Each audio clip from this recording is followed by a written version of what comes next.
All right, my name is Chema Cardenas. I grew up in Guadalajara, Mexico.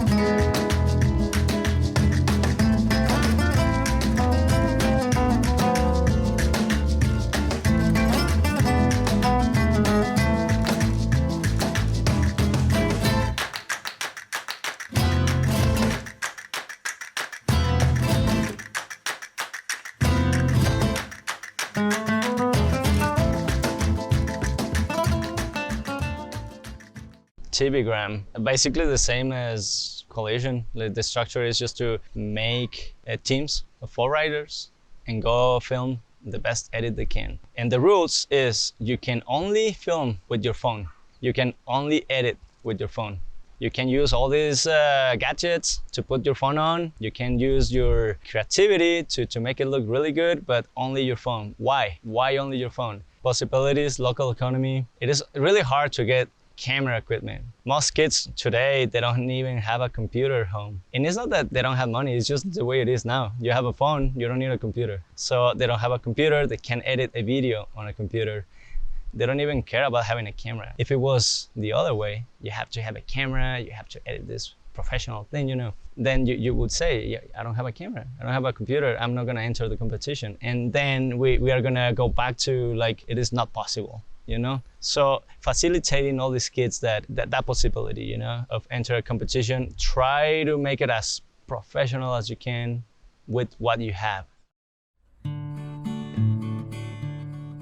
The pros of being a scooter rider in Mexico is that it is still so new. Even though I've been riding for 21 years here, it is still so new. We are like a teenager on our sport, you know? So the pros is that it built a name, which I want to use it for the good of the sport. And I think that's it. Like whatever I try to do towards the scooters, I try to do it because I want to improve it. The pro is that people listen to what I try to do, like they support it. I have an idea, since I'm the only one you can say who has an international sponsor or travels around the world. I have an idea, I want to do this, and they follow it. And I think that's like the best thing that happens. It helps me to improve the community here. The major struggle, I thought it was money. Since I started doing TBgram, I see money is not the struggle. Time is not the struggle. I think it's just mentality. Because I think the mentality here in Mexico is like, yeah, you struggle with money more than other countries because corruption and whatnot. You get that so in your head since you're a kid that when you can do it, you're an adult already, right? You work for yourself, you get your own money. Your mind is already brainwashed with in Mexico it's not possible. In Mexico, they just kill people. If you go to the street, you're gonna die, like stuff like that, you know? So I think that's the biggest struggle. Make people understand that it is also possible here.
name is Jonathan Cuellar. I'm 23 years old and I'm from Ciudad Juarez, Chihuahua. There's not too much support here in Mexico. So we get our supplies, we get our money, we work for everything and nobody gives anything. We work for it and then we do it because we love to do this, you know? Any brand, I'm not the sponsor. I just knew Chema that he's sponsor and I want to be like him. My dream is I want to live for riding, live to ride, ride to live, you know? I want to travel the world and keep showing this sport to the world, like inspire others. Because in Mexico, like I said, nobody support us. So it's hard to get to the top, you know? Everything that I have done is by myself because thanks to Chema, I get inspiration from him. So I wanna travel the world and show that the Mexican scene is stronger. The United States doesn't support like the Mexican scene. The Mexican scene is so strong, like I said. We all get together, brotherhood, and we all like are one. I can talk to anybody because I know that this person it's going to be, he feels like my passion for scooter, you know? Like my friends, I have a lot of friends that came to Guadalajara to this competition. It's weird that we don't get too much support because I know we have the talent. I don't know, I think we need just to more like keep doing it because quitting is not an option.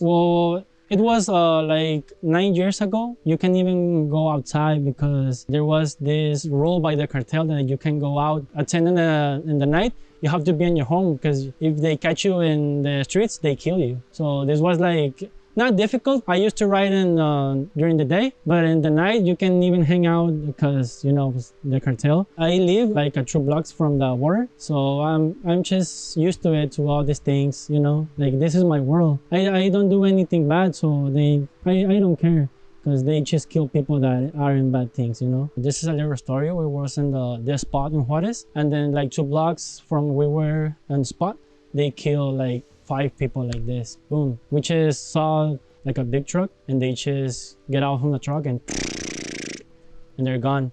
And we was like, oh shit, what's going on? And we just walk away right away because the police and everything, they don't care that the police is with the cartel, that's for sure.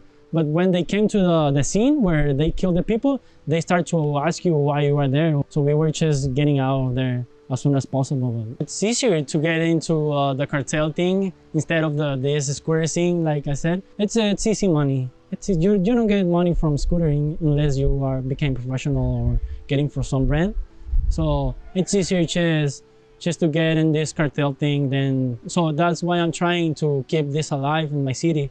There are between 50 and 70 scooter riders, but most of them pretty good riding. They have style and everything. There's too much talent over there. And it's weird because we have El Paso, Texas, just on the borderline. I don't know any riders from El Paso, so I don't know, it's crazy. Like I said, the Mexican scene over there in my hometown, it's strong. It's very strong over there. No, there's no any interaction between Paso and Juarez scooter scene because, like I said, I don't know any rider from El Paso. I live in Juarez, but I can cross to El Paso. But I don't know anybody from El Paso, so there's separate ways. In the future, I would like to new people from the United States because I don't get too much interaction with the scooter from the United States. So yeah, I would like to new people from the other side of the line. That would be awesome.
Simón, que sí, ese. The struggles, once you get older, you kind of realize how always like many countries do, like government and all this like corruption. But I think like being out on the streets where my sport takes place, being unsecure. You can't have your camera equipment like out, not being worried about something to happen. Your scooter, your bicycle is so expensive or not, but you can get it stolen. So that has been a struggle. Not even like right now, I'm 32 years old and I still struggle with that. Like I take my stuff out and it's like, dude, like we are in a bad place. So that's a struggle. The progression of the scooter scene in Mexico is really slow. It used to be way slower because we had no stores or places to buy scooters. And if you could get a scooter sent from the States or whatever, it would be so expensive. So it was growing really slow. It is easier. Like we are grown up, we work for ourselves, we have our own money, so we can like actually take risk and get stuff from other places. And it's been faster like the last, I would say 5 years since I've been also doing competitions or even like getting sponsored by Proto, like that just like push more people to start riding and trying to get more professional scooters.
Güey, tengo 2 gigas de espacio.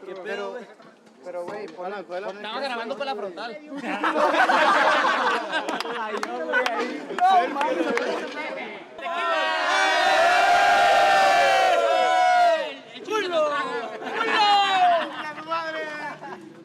My dreams for the Mexican scooter scene is to just become important or become one of the countries in the list of the scooter industry in the world. Whenever there's a big scooter contest, it is always USA, Europe, Australia. I wish it was, all the countries. I know you can't mention all of them, you know, but what I want to do with this is not even just Mexico, you know, it could be the US, Latin America, Europe, Australia. We are here, you know, like we are already like on the list. Mexico becoming somebody on that list in the future depends not on me, depends on the upcoming riders. There's so much potential. I see it. They know it, but the mentality is hard to change. It's not on me. I do what I can. I do my best to support these kids, to make them understand that it is possible. It's up to them.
And in the future, I would like to sell my products to the entire world.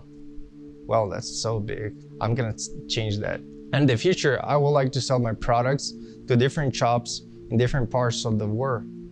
Or no, in different parts. I think that's too big. No, I'm Fernando Felix from Mexicali, Baja California, and I'm 22 years old. Growing up in Mexicali is kind of hard because we don't have too much skate parks, so we really ride in streets. There's a lot of scooter riders and the community is getting bigger. My job is working this scooter shop, so we create content and sell different parts to all Mexico. We sell products to Baja California Sur, and all the south part of Mexico. Also, I'm working a new brand that is called Proto Scooters, and we're working with parts that are made in Mexico. So we use the best materials for the best quality of the riders that are from here. I'm just starting the brand, but we're gonna sell our products really soon to all the scooter shops in Mexico, to the entire world.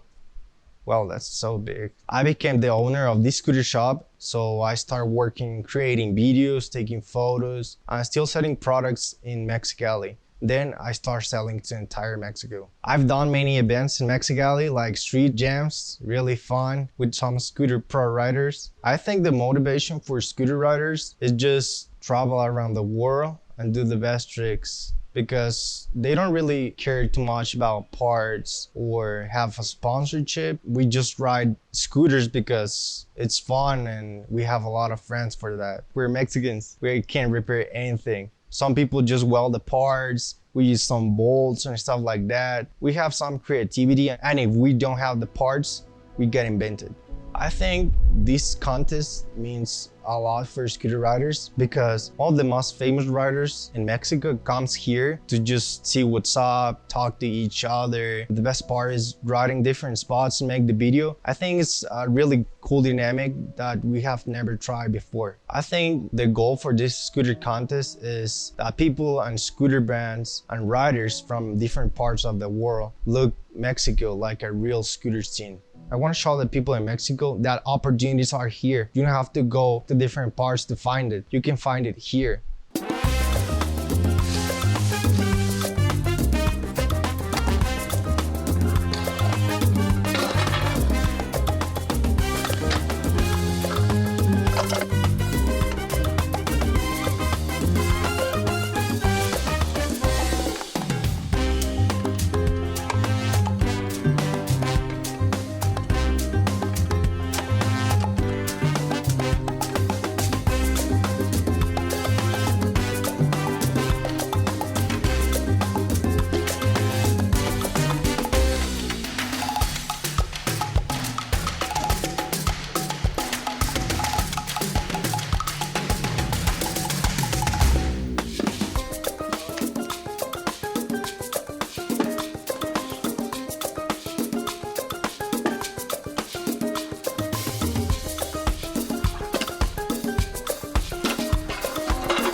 Got me again.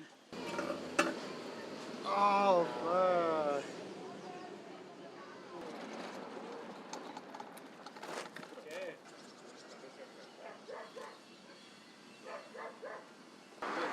Uli, te brincas esto para acá, yo me le cruzo para acá.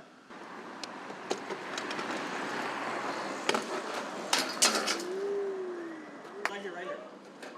Comunícate con nosotros al 33 12 30.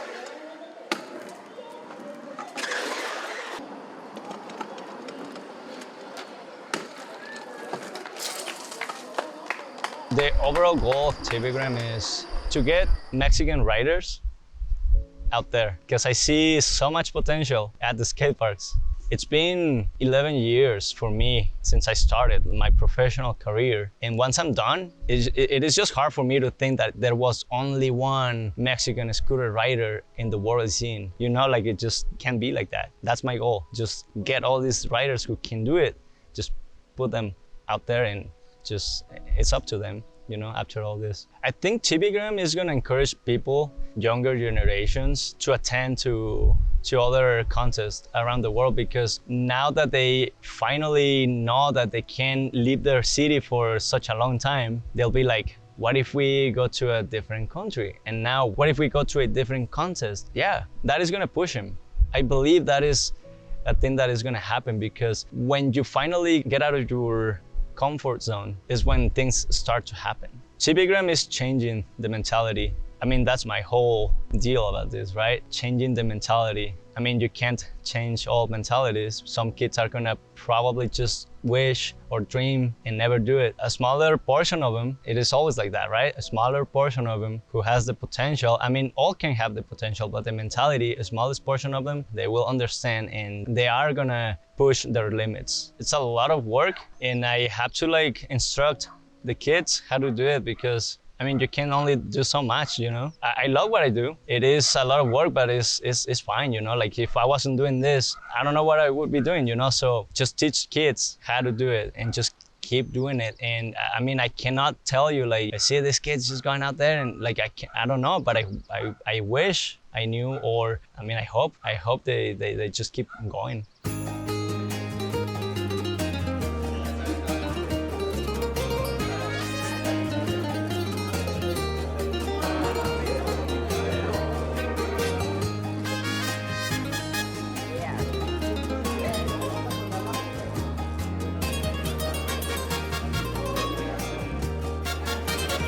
Amigos y amigas, pues la neta nos tenemos que ir de aquí porque hay mucha gente, tenemos que buscar otro lugar, alguna opción, un bar, ¿les parece bien un bar? Pues sí, esa es la idea, nos tenemos que ir de aquí.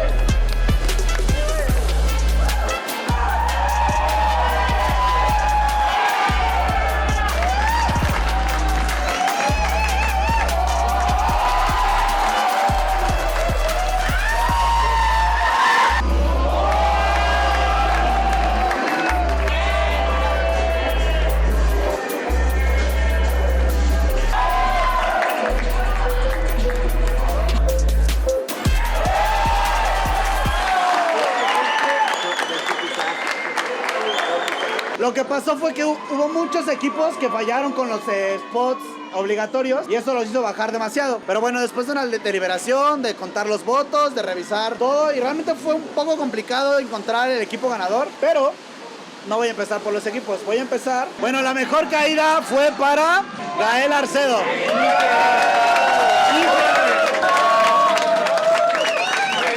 Ahora queda la categoría de mejor truco o mejor dinámica, bueno, mejor clip de la dinámica de la broma de Teo. El mejor truco y por tanto el MVP de la temporada es José Samaripa.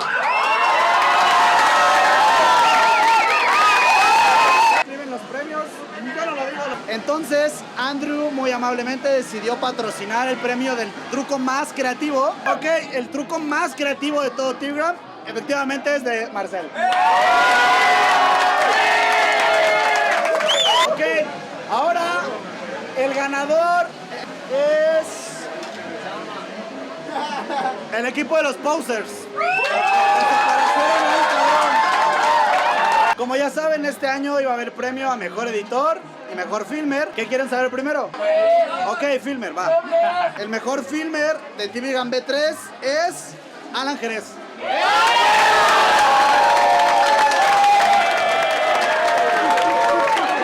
Al mejor editor, Antonio Robles.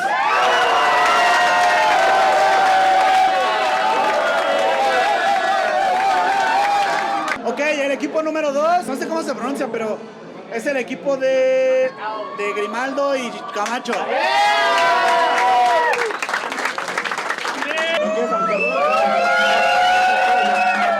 El equipo ganador de 50,000 pesos que se va directo a su casa es los posers.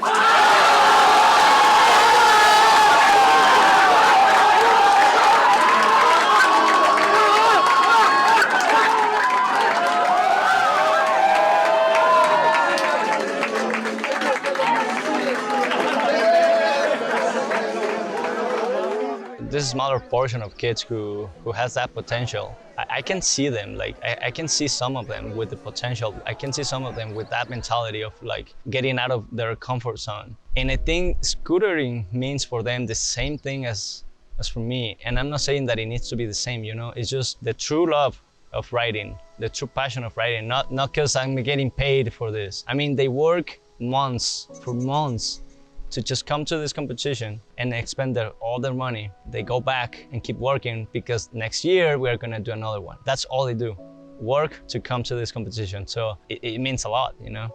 It means everything. Why Mexico doesn't have that exposure mentality? You have a phone on your hand, you film video and all that, you can, you know, but the mentality, it's not that I'm blaming the scooter industry, you know, it's this kid who rides really good, who doesn't care about filming. That's the only thing, like it's up to us, you know? So TVgram making these videos on a contest, the videos are exposure. So that's the only reason why we don't have that exposure. Kids don't understand the power and the potential they have on their phones if they actually start using it. That's the only reason. Mentality.